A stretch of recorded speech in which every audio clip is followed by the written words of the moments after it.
What's up, guys? My name is Jerry, and today we're going to be talking about how the next NBA rivalry is forming right in front of our eyes, and we're going to jump right into the video. Now, this has been a great week for the game of basketball in the NBA. We have so many of our favorite players who haven't played the game in a very long time making their way back to the NBA court. Guys like Kawhi Leonard, Damian Lillard, Jamal Murray, and Zion Williamson. We seen all these guys play in the preseason this week, and I thought that was pretty cool.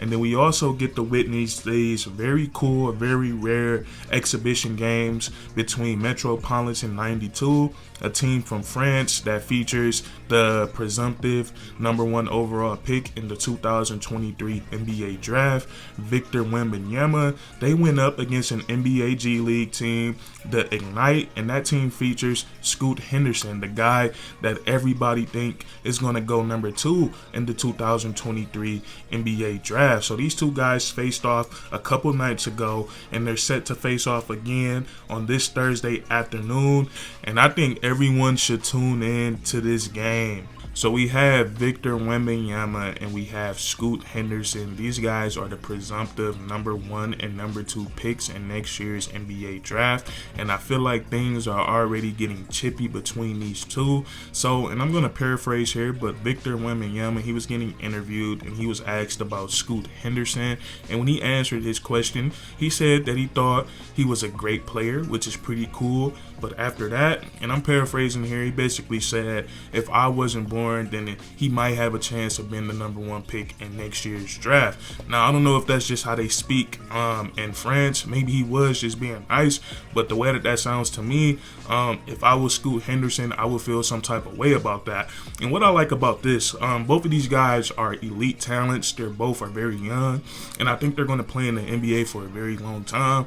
So whenever these two guys play against each other for the foreseeable future, I think they're both going to be playing with a chip on your shoulder, and we kind of saw that from their matchup a couple of nights ago. Excuse me, Scoot Henderson and Victor Wembanyama, they both had monster games. Victor Wembanyama, he went for 37 points, 4 rebounds, and he had 5 blocks. And the craziest part about his game from my perspective is that he knocked down 7 out of his 11 3-pointers, which is crazy. And Scoot Henderson also played a big time game, and his team got the W. He put up 28 points, 9 assists, 2 steals, and 5 rebounds. So both these guys were going at each other. There were a couple of times where Scoot Henderson, he knocked down the 3 ball over Wembanyama. He hit some layups over him. And vice versa, Victor Wembanyama, he was able to block Scoot Henderson a couple of times. So I think with these two guys right here, and if they do end up being the #1 and #2 picks, there's always that little beef. We saw it with Cade Cunningham and Jalen Green last season when those two guys faced off. You could just feel the tension and you could feel the hostility between those two. So I'm sensing the same thing with Scoot Henderson and Victor Wembanyama. And since we're talking about these two guys today, I just want to talk about how elite of a talent both of these guys are, and we're going to start with Victor Wembanyama. Now, when it comes to Victor Wembanyama, there is so much to unpack, and he's become one of the most hyped draft prospects in NBA history, and I think that's rightfully so. And the thing that that pops out the most about him is his ridiculous size.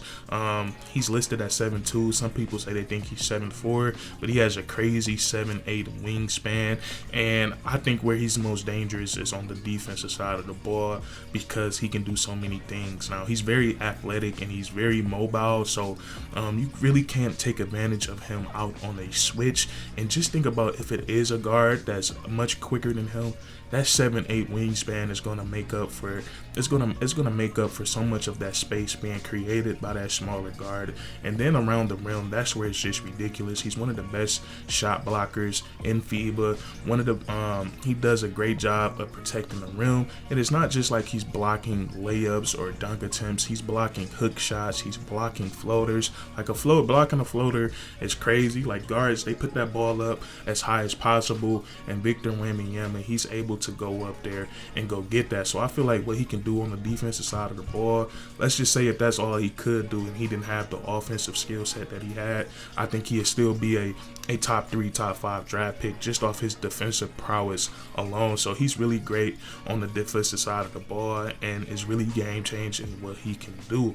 And then offensively, this is what makes him like all-time hype. One of the best draft prospects ever, because watching him, he showcases a little bit of everything on the offensive side of the ball, and it's like if he puts all of these things together, he's going to be torturing the NBA for years. We can start with him down on the low post.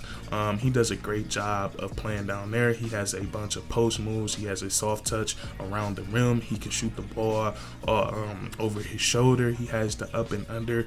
He can do it all down in the post. He's pretty special down there.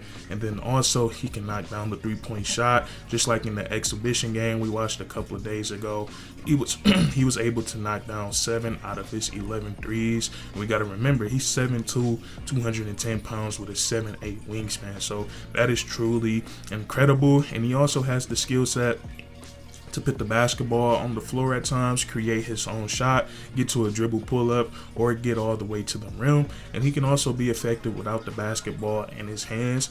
A guy his size is very vital that they can be good in the pick and roll. And with a guy that is as skilled as Victor, he can do so many things in the pick and roll as a roll man. He can catch that ball on the short roll. He can rise up for a jump shot, or he can put the ball on the floor and get to the rim. He can also roll all the way to the rim. He's very athletic for his size, so he is a lob threat. He's agile, so he can be a little slithery getting down to that rim off the roll and finishing around the rim. So Victor Wembanyama, I think his defense is like, it's there, and it's good enough to have him in the NBA just off his defensive presence alone. And what makes him so crazy and so special of a prospect is that he has some crazy upside on the offensive side of the ball. So Victor Wembanyama, he's a crazy talent. Everybody thinks he's going number 1. So do I. So we talked about him, and now we're going to talk about the guy that everybody thinks is going number 2, Scoot Henderson. Now, Scoot Henderson, he's a dangerous man as well, and his physical features make him unique as well. Now, he doesn't have crazy height or crazy length. He is just 6'2", and he plays the point guard position. But the physical features I like about him is that for his age, he has a great, his body is really toned, is very muscular, so it allows him to absorb contact a lot more and still finish strong at the rim. And then also, he has some large hands. So these things right here really cater to the way that Scoot Henderson plays. And I would say the most dangerous thing about his offensive game is his ability to get downhill. It is very, he does it very easily. His quick first step is so fast, and he's a great finisher around the rim. He can finish with both hands. He can finish through contact. He can get up and slam it. And so he has that ability to get downhill and finish at the rim, but he has the perfect counter to whenever his defender cuts him off or beats him to the spot, or let's say his defender is playing him back. Scoot Henderson is like he has some brakes installed into his shoes, because he has that ability to stop on a dime. And when you can stop on a dime, it opens up so many things you can do. It opens up that pull-up jumper, which he does. He had his pull-up jumper is money, especially around 15 to 17 feet. He has a very soft touch on his pull-up, and that also opens up the hezzy, man. When you stop on that dime and you give up that, you get that hezzy like you about to shoot the ball, the defender jumps, and then he's right back to the rim. So he has a lot of counters just off his ability to get downhill, and it really reminds me of Derrick Rose. So he does a great job of getting downhill. His body frame allows him to absorb that contact, and then when you have big hands, it makes finishing around the rim a lot easier. So I love his offensive game as a scorer. And then he also sees the floor really well. He put his playmaking ability on display against that game, in that game against the Metropolitan 92. He sees the floor really well. He can get some open shots for his teammates. So I like Scoot Henderson as a draft prospect as well, and I definitely think him and Victor are going to be the top 2 pick in this in next year's upcoming draft. Yeah, so both these guys, they are great draft prospects. I really enjoyed watching them play a couple days ago. We get to watch them play again this afternoon. I think everyone should tune in to that game, and when the game is over, come back here. Let me know what you think about both these guys down in the comment section. I just wanted to touch on how these guys might be going at each other for the next 10 years, the next 12 years. So that's going to be it for this video. If you enjoyed, leave a like, comment down below, and then subscribe for more weekly content. We do this all the time, man. And that's curtains.